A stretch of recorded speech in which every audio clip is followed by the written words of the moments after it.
Welcome back. Nigerian farmers will soon be experiencing an increase in their production capacities as a foreign agro-allied company, Monsanto Group, plans to introduce improved seedlings and new farming techniques to indigenous farmers. The president of Monsanto Group, in charge of Europe, the Middle East and Africa, Mr. Jose Madaro, who spoke at a news conference in Abuja, said its plan will lead to increase in food production, combat hunger and malnutrition, as well as meet the dietary needs of the Nigerian population. He assured that its genetically improved seedlings will in no way affect the health or production capacities of farmers. This would be a direct replication of what Nigerian farmers, especially those in the hinterlands, will start benefiting from the efforts of an international organization, Monsanto, as it plans to help farmers increase their yields and improve their economic value chains. Having assisted farmers in Africa and other developed economies, officials of the organization restated the need to grow as much food in the next 50 years. This is the right time to come to Nigeria and make investments, develop partnerships, and help farmers here in Nigeria increase their yields, especially maize and cotton farmers. And so that's our main interest here. A lot of people ask about biotechnology or GMOs, and that is definitely a part of our business. And biotechnology is a technology that helps farmers farm more efficiently, increase their yields, and do it in a more environmentally sustainable way. And so it's an outstanding tool and technology that farmers in over 29 countries around the world are now having access to biotechnology, or what sometimes is called GMOs. Although consultations and meetings with government officials are ongoing on how to make the plans of the agri-based organization visible, it promises a better deal for small-scale farmers. We're looking and meeting with different companies. We met today with the government, but we're also to outreach into the local seed companies. We met with the institute, trying to understand who would be the best partners to work together. We definitely will be looking to set up our networks through the different outreach through different states. With special focus on crops such as corn, soya beans, cotton and vegetables, officials of Monsanto say they are developing a robust pipeline filled with innovative products targeted at protecting the yield of farmers. They promise closer ties with communities and government officials to achieve concrete results. We're a company that doesn't come in and just try and compete with what's already in the market and try and divide it up into smaller pieces. We're a company that brings new technologies, helps farmers increase the overall yield or pile of grain that they produce, and that grows the economic pie. In spite of all those promises, members of Monsanto have assured that all its modified agricultural processes pose no threat to human health.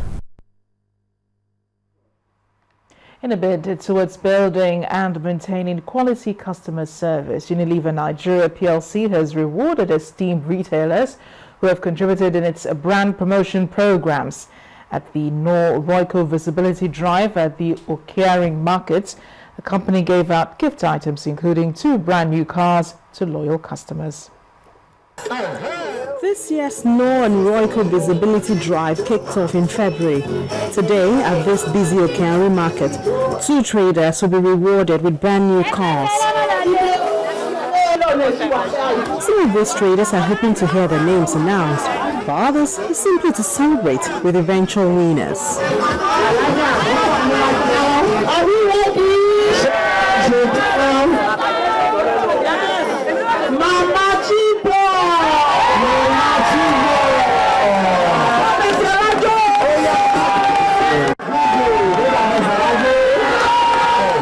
Palmer is Unilever's shopper and customer marketing director. He explains how the winner emerged. We enrolled top 2,000 retailers across the Nigerian market, out of which Lagos has 300 plus key retailers. We enrolled them for the last 12 weeks. We told them buy from us a certain quantity every week. Display the same products every week. We will come and give you scores every week. At the end of 12 weeks, it's a mathematical process where the winner emerges. So now we know how Mama Chibo scored points to win the car. Let's find out who will be going home with the second one.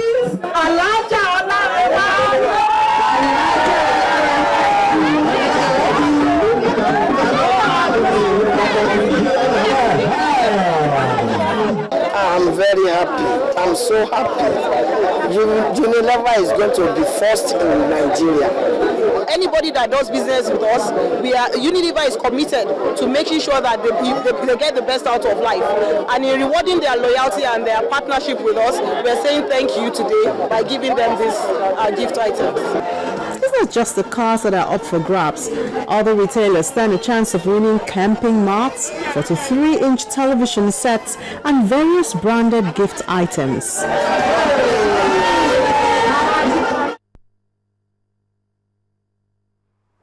We're turning to health now. As part of its efforts at malaria prevention and control, LG Electronics has donated mosquito-away air conditioners and insecticide-treated sleeping nets to the Ojokoro Primary Health Center in Lagos, southwest Nigeria. The managing director of Fuani Nigeria Limited, Mr. Mohammed Fuani, believes that the items donated will boost the efforts of the health center as well as the people of the community in their quest to enjoy good health. For LG Electronics, it's not all about providing quality products for the people, but balancing its activities by giving back to the society. This time, the Ojoko Primary Health Center is in focus. This is a part of our social responsibility activity which we do in Nigeria. We move from one city to another, trying to introduce our product to the people and to the community. Indeed, LG Electronics gifts to the Ojoko Primary Health Center include the company's latest product, the mosquito-away air conditioners and insecticide-treated mosquito nets, which are expected to help in the fight against malaria. If every other organization can emulate this, the example they give to us today, I strongly believe that all these the diseases in our community can easily be eradicated. Nigeria is one of the malaria endemic areas, and they are taking a bold step because malaria is one of the diseases that we are trying to combat, looking at the Millennium Development Goals. Obviously, most people come to get treated from sickness and diseases caused by mosquitoes. So we should at least ensure that at least if the health center is a mosquito-free environment. We have done similar things in Port Harcourt. We have done in Abuja, in Lagos. We do continuously. We want to reach to other parts of Nigeria, and we'll try to cover as much as we can. The air condition is good, and the distribution of the mosquito net is also a welcome development also. Mrs. Titi Ajiro Tutu's opinion seems to represent that of the other beneficiaries who see this gesture by LG Electronics as a good example of corporate social responsibility.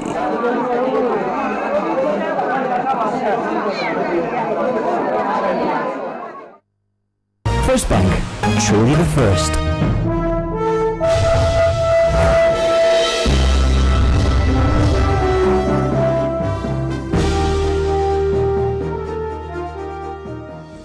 Welcome to Business News. Nigerians can contribute to wealth creation and inclusive growth through investments in the capital market.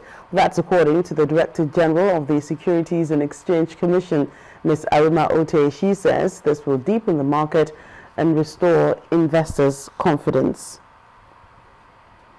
United Bank for Africa provided about $700 million as finance for the federal government's power reform program. Chief Executive Officer of the bank, Mr. Phillips Odoza, told Channels Television that UBA financed successful bidders for some of the generating and distributing companies resulting from the government's power sector reforms.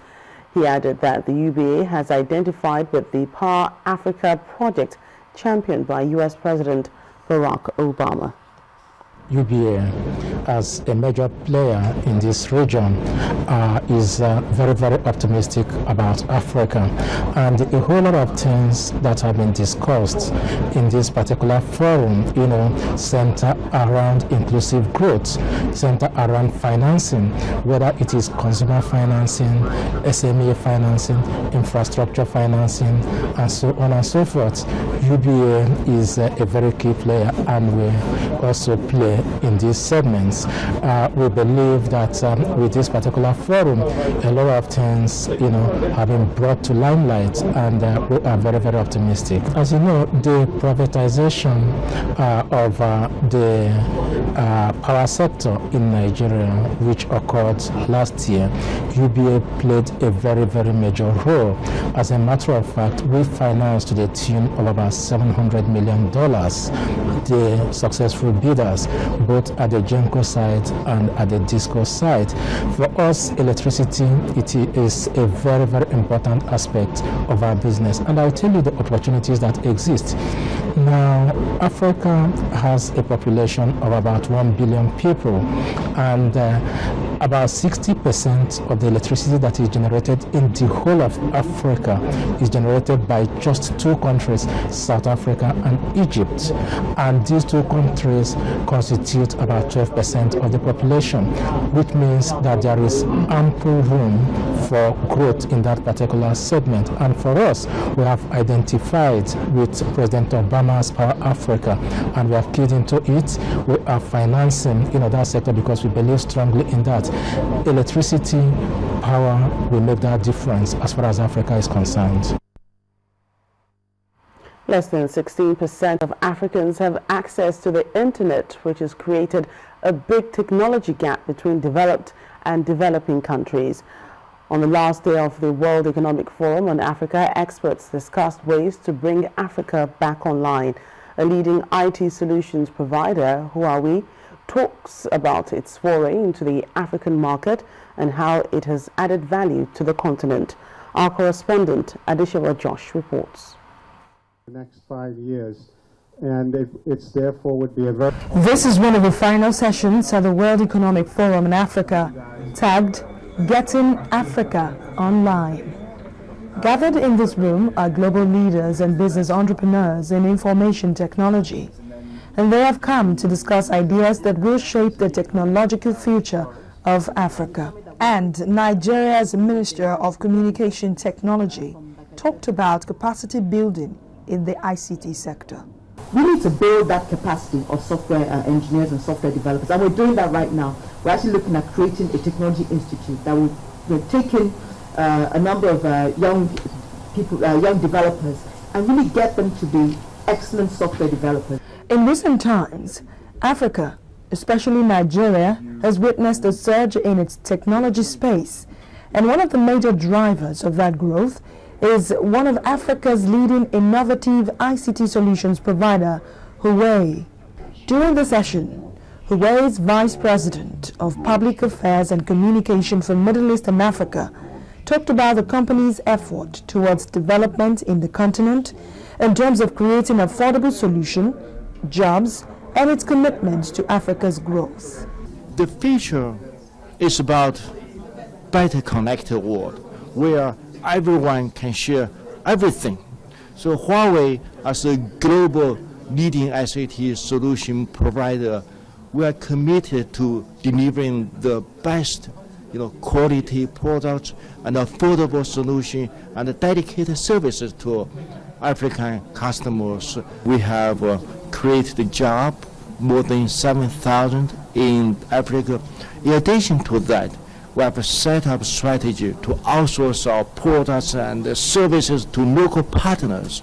We have set up 7 training centers across the whole Africa and have already provided more than 15,000 training opportunities. As global drivers in ICT like Huawei continue to put their money where their mouth is, by providing affordable technological solutions, among many other things, getting Africa online will definitely be an achievable goal. Adeshawa Josh, Channels Television News. To another sector now, automobile giant Stallion Group has rolled out its first Nissan branded vehicle from its Lagos assembly plant. The exclusive distributor of Nissan products in Nigeria has also commissioned its automotive assembly facility. Nissan's association with a local heavyweight has stimulated the brand's prospects in Nigeria, which is expected to drive its growth plans to a higher momentum. In keeping with its frontline position in the automotive industry, Stallion Motors, in response to the new automotive policy by the federal government, rose to the challenge to establish the local production of its brands. This action has resulted in the local manufacture of the Nissan Patrol SUV. We have determined that our people have the wherewithal, the training and the skills to produce vehicles as are produced anywhere else in the world. We are proud to be able to roll out Nissan vehicles that have been produced by Nigerians working on a Nigerian facility, and we're sure that going forward we'll be able to supply this market with all the vehicles that it requires. From nowhere, 6 to 9 months ago, before the automotive policy was announced, we have been able to set up a facility that can produce world-class vehicles. Well, the case for the auto industry is very, very clear. There are a number of issues here. Apart from the fact that it is one way of attracting investments into the country, but it's a major part of industrialization, of manufacturing. In fact, it accounts for about 5% of global manufacturing, and about 9 million jobs are created in the sector. The production of Nissan vehicles in Nigeria is part of a larger Africa-wide initiative. And that journey is the manufacturing of Nissan vehicles in Nigeria. It's a process that we started some time ago, and today is the first part of that trial period where our first patrols have come offline.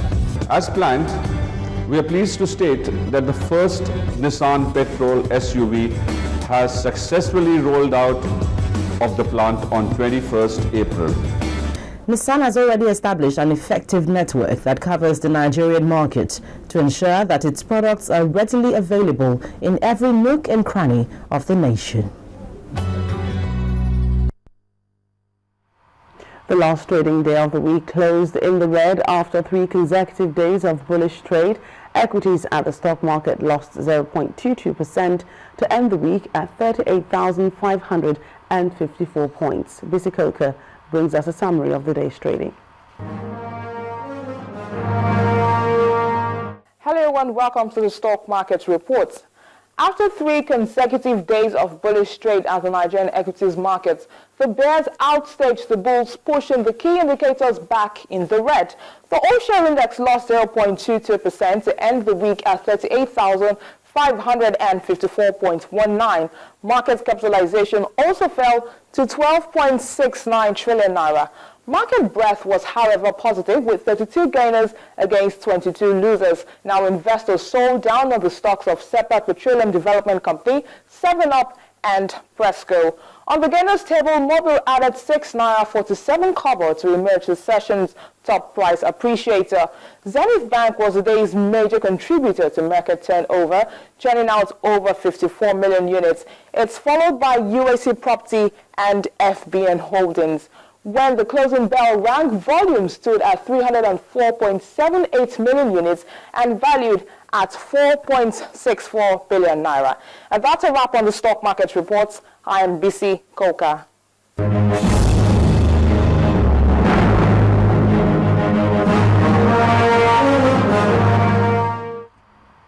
Thank you, Bisi. That's it on Business News. On the news at 10, Amarachi returns in just a moment.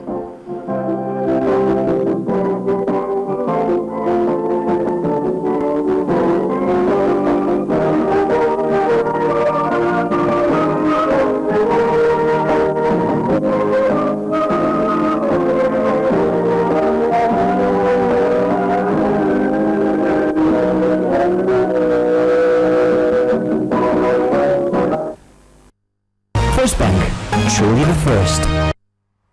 Still ahead on the news at 10.